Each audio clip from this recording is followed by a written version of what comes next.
സാംസ്കാരിക പ്രവർത്തകനും എഴുത്തുകാരനും വാഗ്മിയും ചേന്നമംഗലം കരിമ്പാടം കൈത്തറി നെയ്ത്ത് സഹകരണ സംഘം H191 സെക്രട്ടറിയുമായ അജിത് കുമാർ ഗോദ്രത്ത് സർവീസിൽ നിന്നും വിരമിക്കുന്നു.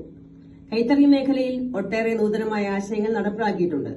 കരിമ്പാടം കൈത്തറി സംഘത്തെ സ്വയം പര്യാപ്തതയിൽ എത്തിച്ചാണ് പടിയിറക്കം. രാഷ്ട്രീയ സാമൂഹിക സാഹിത്യ രംഗത്ത് 4 പതിറ്റാണ്ടായി നിറസാന്നിധ്യമാണ് അജിത് കുമാർ. വിവിധ തൊഴിലാളി സംഘടനകളുടെ ഭാരവാഹിയും നിരവധി സാഹിത്യ സാംസ്കാരിക സംഘടനകളുടെ സ്ഥാപകാംഗവുമാണ്. ചവിട്ട് നാടക അക്കാദമിയുടെ രൂപീകരണത്തിന് മുൻകൈയെടുക്കുകയും ഇപ്പോൾ പ്രസിഡന്റായി പ്രവർത്തിച്ചു വരികയും ചെയ്യുന്നു. നിരവധി സാഹിത്യ ഗ്രന്ഥങ്ങൾ പ്രസിദ്ധീകരിക്കുകയും ഏതാനും അവാർഡുകൾ കരസ്ഥമാക്കുകയും ചെയ്തിട്ടുണ്ട്. ചേന്നമംഗലം കരിമ്പാടം കൈത്തറി നെയ്ത്ത് സഹകരണ സംഘം H191 സെക്രട്ടറിയായി കഴിഞ്ഞ 20 വർഷമായി ഞാൻ സേവനമനുഷ്ഠിക്കുകയാണ്. ഇന്ന് ോടുകൂടി എൻ്റെ സർവീസ് പൂർത്തിയാക്കി ഞാൻ പിരിയുകയാണ്.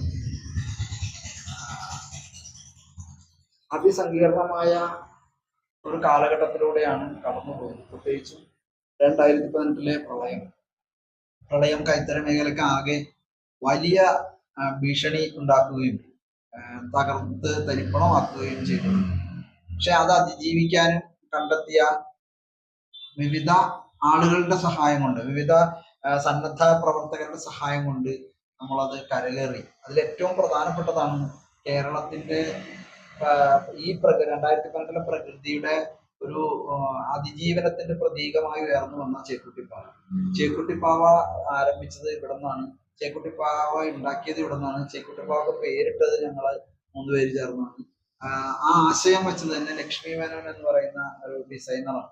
അവര് ഈ പ്രളയ ദുരിതാശ്വാസത്തിന്റെ ഭാഗമായി സന്നദ്ധ പ്രവർത്തനവുമായി ഇവിടെ വന്ന് ആ കാരണം ഞങ്ങൾക്ക് ഒരു പ്രതീക്ഷ ഉണ്ടായിരുന്നില്ല. എന്ത് സംഭവിക്കുന്ന പോലും അറിയില്ലായിരുന്നു.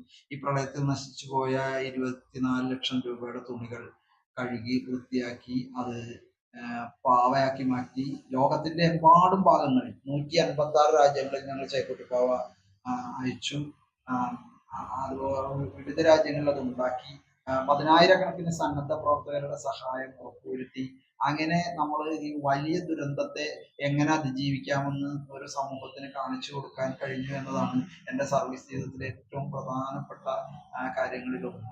ചേക്കുട്ടിപ്പാവയിലൂടെ സംഘത്തിന് നഷ്ടമായ ആ നഷ്ടസംഖ്യ മാത്രമല്ല, അല്പം മെച്ചപ്പെട്ട ഏതാണ്ട് 32 ലക്ഷം രൂപയാണ് നമുക്കതിൽ തിരിച്ചു പിടിക്കാൻ കഴിഞ്ഞത്. അത് ചെയ്തു എന്നതാണ് ഒരു പ്രധാനപ്പെട്ട കാര്യം.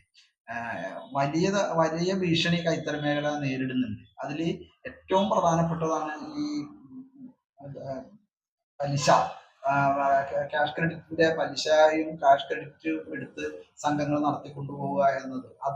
അത് പൂർണ്ണമായി ഒഴിവാക്കാൻ കഴിഞ്ഞു എന്നുള്ളതും ഒരു പ്രധാനപ്പെട്ട കാര്യമാണ്. എറണാകുളം ജില്ലയിലെ അല്ലെങ്കിൽ സംസ്ഥാനത്ത് തന്നെ അപൂർവം ക്യാഷ് ക്രെഡിറ്റ് ഇല്ലാതെ പ്രവർത്തിക്കുന്ന അപൂർവ സംഘങ്ങളിൽ ഒന്നാക്കി H191 മാറ്റാൻ കഴിഞ്ഞു എന്നുള്ളതും ഈ കാലയളവിൽ എനിക്ക് ചാരിതാർത്ഥ്യമുള്ള ഒരു കാര്യമാണ്. അതീവ സന്തോഷത്തോടെയാണ് ഞാൻ ഈ 91 പടി ഇറങ്ങുന്നത്. പക്ഷെ പൊതുവിൽ കൈത്തറി മേഖലയിലേക്ക് പുതിയതായ ആളുകൾ വരാത്ത ഒരു വമ്പൻ പ്രതിസന്ധി ഈ മേഖലയിലുണ്ട്. പുതിയ കാലഘട്ടത്തിലെ അതിജീവിക്കാൻ കഴിയുന്ന രീതിയിൽ ടെക്നോളജിയിലെ ഉള്ള മാറ്റവും ആളുകളുടെ ജോലിയും വരുമാനവും ഉറപ്പുവരുത്തുന്ന ഒരു പ്രക്രിയക്കും കൂടി ഗവൺമെന്റ് മുന്നോട്ട് വന്നാൽ മാത്രമാണ് ഈ ഇത്തരം വ്യവസായങ്ങൾ നിലനിൽക്കുകയുള്ളൂ. മാത്രമല്ല, കൈത്തറി വാങ്ങാൻ ഇപ്പോഴും ആളുണ്ട്. വലിയ തോതിൽ ആവശ്യക്കാരുള്ള ഒരു സാധനമാണ്. പക്ഷെ അത് നമുക്ക് അവരുടെ അഭിരുചിക്കനുസരിച്ച് എത്തിച്ചു കൊടുക്കാൻ കഴിയുന്നില്ല എന്നതാണ് ഈ കാലഘട്ടം നേരിടുന്ന വളരെ പ്രധാനപ്പെട്ട പ്രതിസന്ധി.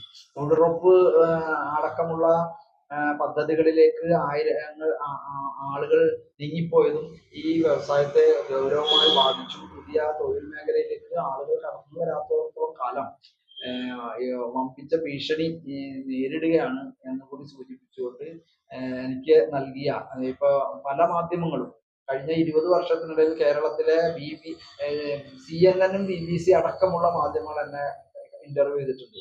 ഈ പ്രളയവുമായി ബന്ധപ്പെട്ടും ഈ ചേക്കുട്ടിപ്പാവയുമായി ബന്ധപ്പെട്ടും. അപ്പൊ അത്തരം ഇന്റർനാഷണൽ മാധ്യമങ്ങൾ അടക്കം ഏതാണ്ട് 100-ലധികം ചാനലുകൾ ഈ കാലയളവിൽ തന്നെ കാണുകയും സംസാരിക്കുകയും ഇവിടുത്തെ പ്രവർത്തനങ്ങൾ വിശദീകരിക്കുകയും അതുപോലെ തന്നെ ഞങ്ങള് ജക്കാർഡിലെ കോട്ടൺ സാരിയും ജക്കാർഡ് ഡിസൈൻ സാരികൾ നെയ്തുണ്ടാക്കി വിപണിയിൽ ഇറക്കിയത്, ഷർട്ട് മാർക്കറ്റിൽ ഇറക്കിയത്, അങ്ങനെ വളരെ വ്യത്യസ്തമായ കൈത്തറി മേഖലയിലെ പ്രവർത്തനങ്ങൾ നടത്താൻ കഴിഞ്ഞു എന്നതും വളരെ സന്തോഷകരമായ കാര്യമാണ്. നന്ദി.